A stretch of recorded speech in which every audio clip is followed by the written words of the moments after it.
Hindi ma-expect dito, parang early game pa lang, rock na tong dalawang to eh. Oh, technically, in terms of hero composition and lineup, mas maganda yung sa side ng Omega. Pero it's still PH and they're up against. Nakita naman natin yung index that's 5.3 versus 4.7. And yup, expect natin that this is gonna be a battle in terms of the Riverside again. Oo, at as we enter game number 1, mukhang parehas na magiging mirrored lamang ang ating sides dito. Andoryu able to clear out the orange buff agad-agaran lamang at mukhang napag-aggressive ng Omega dito. Oo, kasi may Cho nga naka-concussive blast. And for JP naman, ang pinakagagawin niya kasi talaga at first is tulungan muna si Cardisi na mag-farm. Yeah, and nakikita natin not only from the back niya kailangan mag-lead this time, especially for a Jawhead. Masaasahan din natin dito yung makakapagpa-amplify siya ng damage din, di ba? Especially may mga smart missiles din siya na pwede deliver against smart Omega. And now TLPH mukhang sinasabayan lamang nila ang ikot dito ng Omega at wala pa nga tayong nakikitang mga, sabihin na lang nating agresibong galaw mula sa parehas na kupunan. Nagpapa-level 4 pa naman ata ang parehas ng mga side laners natin at ito talaga parang tahimik lang sa simula. Oo nga, kung Kailangan. gano'n ka naingay nung game number or match 1 natin kanina, gano'n naman yung sagutan ng dalawang teams. Probably because ay tinatansya din ng TLPH na okay, may bagong player for Omega ngayon na maglalaro. Paano kaya yung play style or paano kaya yung rotation na gagawin? Kasi baka ibang Super Yoshi to sa nakilala or nakasama rin nila last season, di ba? Na isang bootcamp sila. And as usual, makikita rin kasi natin dito kung paano rin muna ipoposisyon na JP sarili niya. O baka mas disiplinadong Super Yoshi ang ating nakikita ngayon na hindi talaga magpupul ng mga napaka-agresibong techniques ng maaga pa lamang. And if I'm being honest, no, napaka-rare ng Lucas Luna matchup. Ayan Pero na. naitsa! Sa kanya pala yung plano. First blood here for Carl TZ. Sabay convert transition dito sa first turtle. Ang bilis ng response doon ng TLPH. So nawala agad sa pwesto si Super Yoshi. Pero mukhang hindi na nila itutuloy ang laban pa. Nice feather air strike mula kay Ukir. Oo, namali din ang posisyon dito yung Omega kasi di ba normally magpupwesto muna sila doon sa may dot push, silip lang. And at that time, even Ukir ay medyo late na rin yung kanyang feather air strike. So TLPH, mabilis yung kanyang nagiging play. Speaking of mabilis, ang kalahati ng Baby Cakes doon na sa gitna na agad, double lane. Nahihirapan din kasi talaga dito yung Smart Omega. Wala pang level 4, wala siyang masipa dito. Naghihintay pa talaga ng level 4 si Super Yoshi. At nagpa-farm naman sa, actually plato lang ang pinarm dito ni Jom habang nag-double lane na si Oheb. Maaabutan pa naman niya yung isang siege minion na yon na napakalaking gold talaga yung binibigay in the first 4 minutes of the game. Super Yoshi still in that pixel crush. Mukhang makikita niya si Oheb. Okay, nag-aantay pero hindi yata doon yung trajectory ng mga direksyon ng ating mga bakbakan. JP will fall down. Ukir with a kill. Paano nangyari yun, Shans? Parang ang lalim ni JP. Unstoppable Force na nag-flicker. Nag-flicker si Okir, wings by wings muna. Tapos na medyo nung pagka-landing niya, dumiretso pa siya ng flicker. And Unstoppable Force kasi, from the word itself, unstoppable, diretso talaga yan. Kahit yung may gumamit ay gusto nang tumigil. Oo, not unless yung AOG. Pwede niyang mahinto. Oh, wait lang, merong poke na nagagawin. Ay, pero medyo mainit dito sila Carl TZ. And going back, no, nakikita rin naman natin ngayon yung aggressive note din para dito kay Super Yoshi. Pero kabisado to nila Sanji.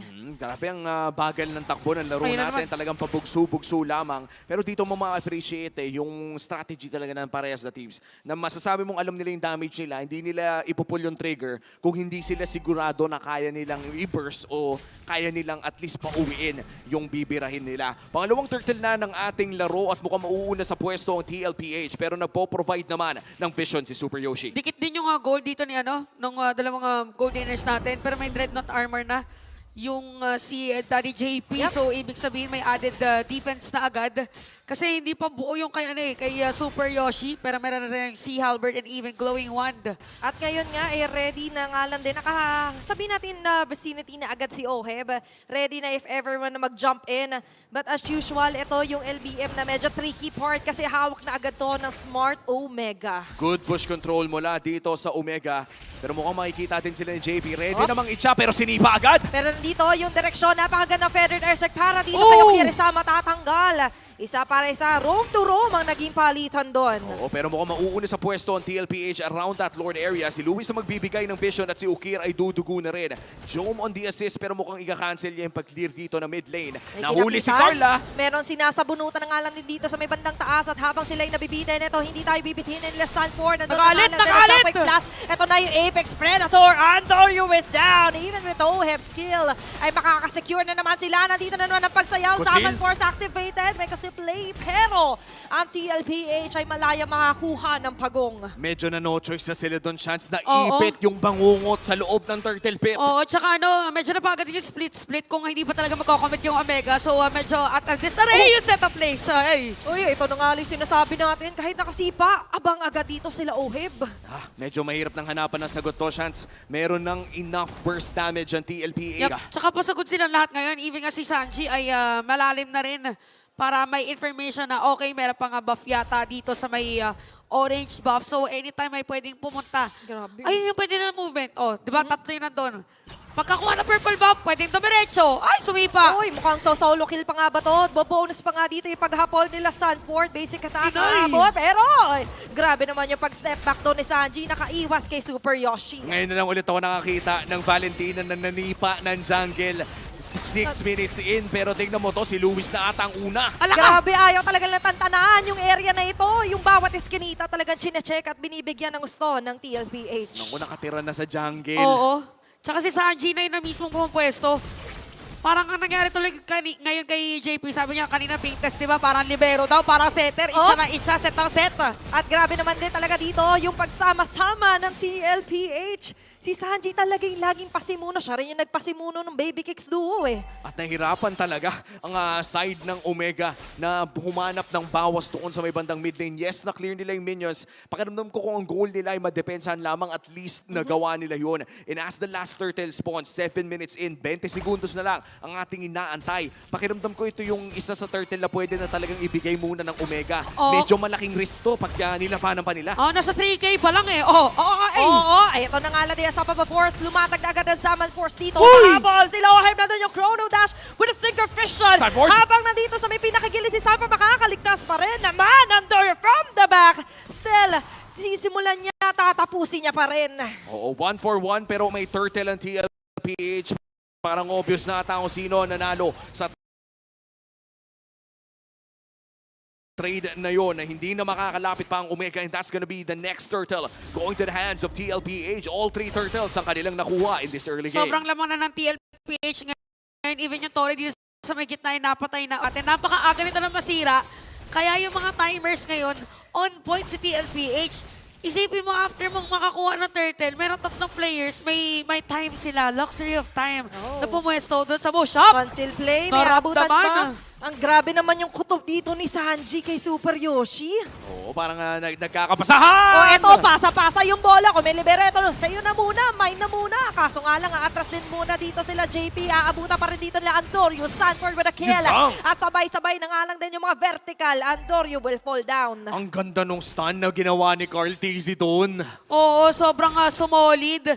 Kaya sila dumediretso ngayon against Omega kasi nahahabol na nila. I mean, yung sinabi natin may luxury of time sila to roam around, ay talagang nandoon for TLPH. If you look at the gold difference, even Lucas dito is 1,600 na lead against this blue. Even yung jungle ay napag-iiwanan na rin. So, Oo. pag i-compare mo yung base damage nila just because of the levels and the items that they currently have, talagang lalamang si TLPH na mas-stun lang yun ni Carl Tizzy, diretso na lahat. Isabay mo pa yung Shadow Strike ni Sanji. Grabe. Interesting no yung build dito ni Hayabusa, War Axe as the second item. Ito siguro yung mga anti-tank o kung ano mga Yeah. kakaibang, actually hindi kakaiba, ito talaga yung protocol kapag ka naghahanap ka ng pangtunaw na may Yeah. dagdag damage na rin. True damage kasi 10%. Oy, narinig natin yung Kusil bottom lane. At ito na nga lang din yung must-do para sa TLPH. Ginamit ang Alad Ejector. Liligtas at lalayo doon sila Sanford. Luis, ginamit agad ang split-split. At doon, pinagwawa, washing dito Yoshi? ni Carl Tizzy. Umaba natin doon sila Super Yoshi at Andorio. Wow! Nakakakuha ng shutdown kill, making it a double kill. Habang sa may bandang harap naman nandito yung Unstoppable Force with Ejector. Andorio madadali dito Sakit kay ni Carl Carl. Tizzy. Napakasakit na talaga dito ng Carl Tizzy. 2 for 2 ang magiging palitan doon. Wow, nambibigla talaga sa damage ng TLPH. Pero para sa Omega naman ay at least nakuha nila si Oheb. Oh, tsaka good call din yan for Omega. Nakikita na natin ngayon nagkakaroon na sila ng chance na gumawa ng plays. Although again, kailangan nila habulin si Carl Tizzy. He's currently at level 15. Okay, level 15 na siya.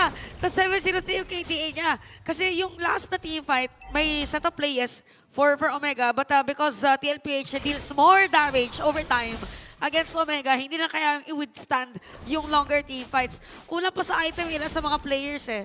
Oo, at iba na rin talaga yung gold gap, pati na rin yung damage na nalalabas dito ni Carl Tizzy against Andorio. And dito na siguro pumapasok yung nature ng matchup, no? Kaya hindi masyado napipick si Hayabusa ngayon is pag hindi ka na nakakuha ng early game snowball, Mahirap na. ay napakahirap talaga. Kasi parang magiging option mo na lang if you are the Hayabusa, doon ka sa mga gilid. Parang clear gaming ka muna, pugak gaming as we Oo. call.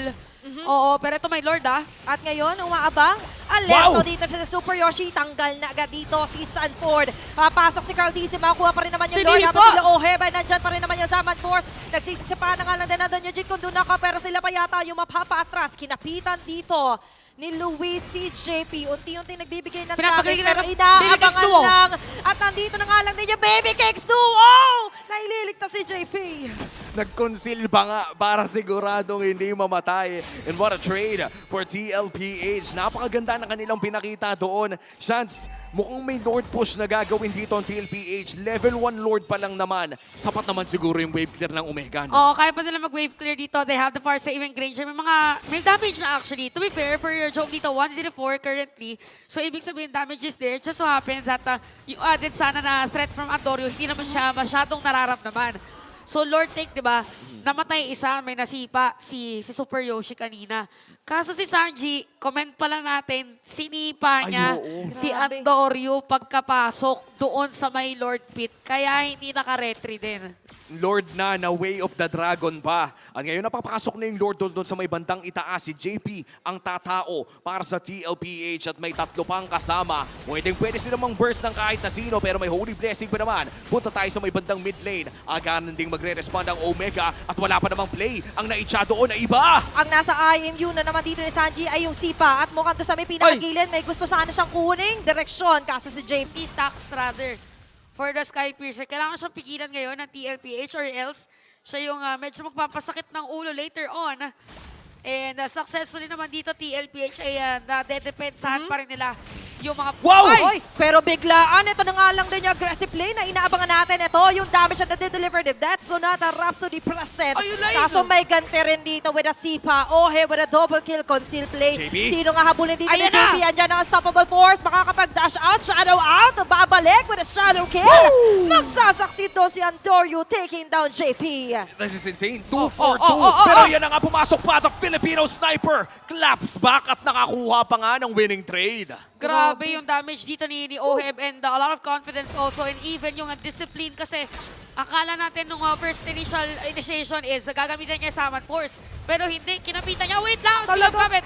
Kapit lang sila dito habang si Oheb na nandyan pa rin naman Ayun na! sumasayaw-sayaw. Ayun, Grabe yung mga Synchrofusion Chrono Boom! Dashes. Kasabay ang pagbagsak ng Torre. Ang buhay Ay! dito ng Super Yoshi ay buburahin na nga lang din. Nandyan yung Speed Vision Chicken Patrol. Tatanggalin na rin lahat yan ng TLPH. Naku, parang semi-audition yung naganap doon Ayan sa na! may bandang gitna. Pero mukhang itatigil na nila at itutuloy na rin ng TLPH ang Lord na ito. This is a Luminous Lord. At mukhang mahihirapang mag-contest si Hayabusa dito. Oo, nahihirapan din dito na tumuloy sa play yung Omega. Kasi dalawa yung taga-setup mo eh. Meron ka ng Johead, tapos si Sanji, kanina pa nag-chow. Diba? Saka nakakita ng player na nakapick ka na ng hero during draft, pero nakakapick pa siya ng hero na pwede During- gamitin during game. Tsaka imagine, grabe yung abang dito ni Sanji. That is how confident he is na kaya follow up talaga dito ng duo na si Carl Tizzy ni Oheb. Talagang KO, maki-KO ko sino yung maaabutan nila. No. All the while habang bumabasag pa sila ng Torre doon sa mid lane. Parang ito yung napapansin natin sa mga bagong salta sa S15, no? Hindi talaga sila natatakot gumawa ng plays. Kahit sabihin natin pumangit yung KDA, ay nagiging nahahanap pa rin pala nila yung mga win conditions. Super Exactly. Yoshi 077 right now. Pero hindi ibig sabihin nun hindi niya sinusubukang hanapin. Katulad na lamang nung flicker kick na nakita natin around the RBM. Pero kailangan pa ng mas maraming ganun. Dahil 10,000 na ang lamang ng TLPH as the Lord marches in the mid lane. Tama ka naman doon. Kaso nga lang, mas snappy yung nagigisagot dito ng TLPH. Conceal play kay Sanji. Ang ginaya niya dito ay yung Death Zone Nota. Habang to sa may pinakagilid, may mga tatamaan pa rin naman siya ng bomba. Yung Lord mabilis pa rin naman matutunaw dito na Smart Omega. Diretso lang ang tingin. Nag-clear off lang dito ang TLPH. Andito nga lang din. Nag-transform Unleash the Beast. Andyan yung mga Shockwave Blast. Super Yoshi may isang masisipa dito. Mabubukod si JP. Sasayaw na dito si Cartizzi. Pati si Oheb. Habang mga members hula ang palag. Lumalaban. Dedepensa. Pero not for long. Kasi Cartizzi Grabe, would get that shield. shutdown kill. Laban na laban dito sila. Okay, pamlikan back pa way, fade pa way. Nandyan na lahat ng way. Kaso yung pave way dito ng TLPH ay dire-diretso pa rin. Oheb! Makakadepensa. Pero nandito pa rin. Buhay na buhay ang Pilipinas. Sniper na diretso lang ang tingin sa base ng Smart Omega. Close man ang huling team fight. Malayo naman yung gold gap as TLPH gets the first game in this best of 3 series.